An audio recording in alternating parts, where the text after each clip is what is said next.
Hello everyone, my name is Mikik, and today we are going to be doing something a little bit different. Now, there have been a number of people, both on my streams and my videos, who talk a little bit about whether Naga Queens are stronger than Dread Knights or vice versa, so I decided to do a little bit of a setup here. I have, as you can see, Valeska and Tyrus. I've, of course, modified their primary skills and secondary skills so that, well, they don't really have any. And that Spirit of Oppression is present so that the morale of the Naga Queens don't go off, just to try and reduce the element of chance a little bit. Now, with that said, I'm going to pit Valeska against Christian. Oh, and let me actually show something else quickly. I'm going to end this turn. As you can see, Mikik the Second also has Edric and Christian. As you can see here, they don't have any abilities that will impact the outcome of this battle either.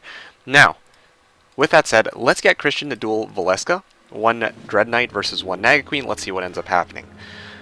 Of course, there are two ways this can pan out. The more likely scenario is that you're going to wait with the Dread Knight, you're going to wait for the Naga Queens to come forward, and then you want to get the first hit on the Naga Queens. That's probably what's going to end up happening. Then the Naga Queens, whoopsies, misclick, are going to fight back. And these guys are going to fight. And then, there you go, they're down. So, people were telling me that Dread Knights are stronger than Naga Queens. I wanted to show that's not always the case. Most definitely not. Yeah, so that's just one way to do it, right?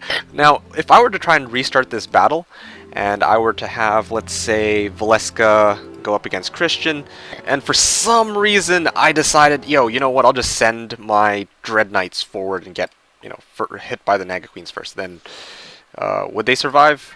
And the answer is most certainly not. If I can just, there you go. Most certainly not. Okay.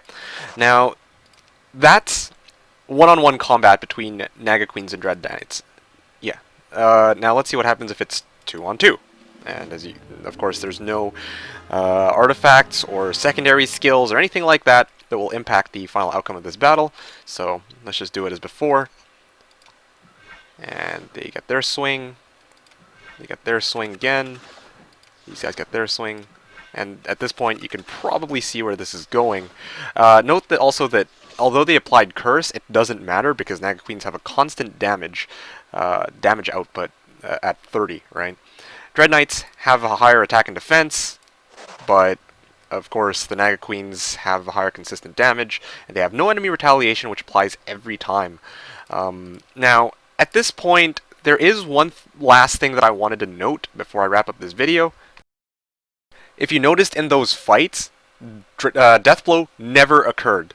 Now, I didn't try and rig it so that was the case or anything like that. It's just that's how it turned out, right? And this is why I want to point out that, sorry about that, Deathblow has a very interesting element of chance that you need to be considerate of. Like, yes, Dread Knights can do double damage, and yes, they have higher attack and defense skill overall, and they even have higher health and speed, but no enemy retaliation on Naga Queens occurs every time.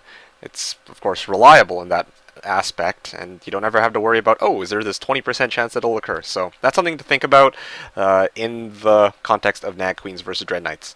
Thank you guys for watching, and have a fun time playing Heroes of Might and Magic 3. Peace.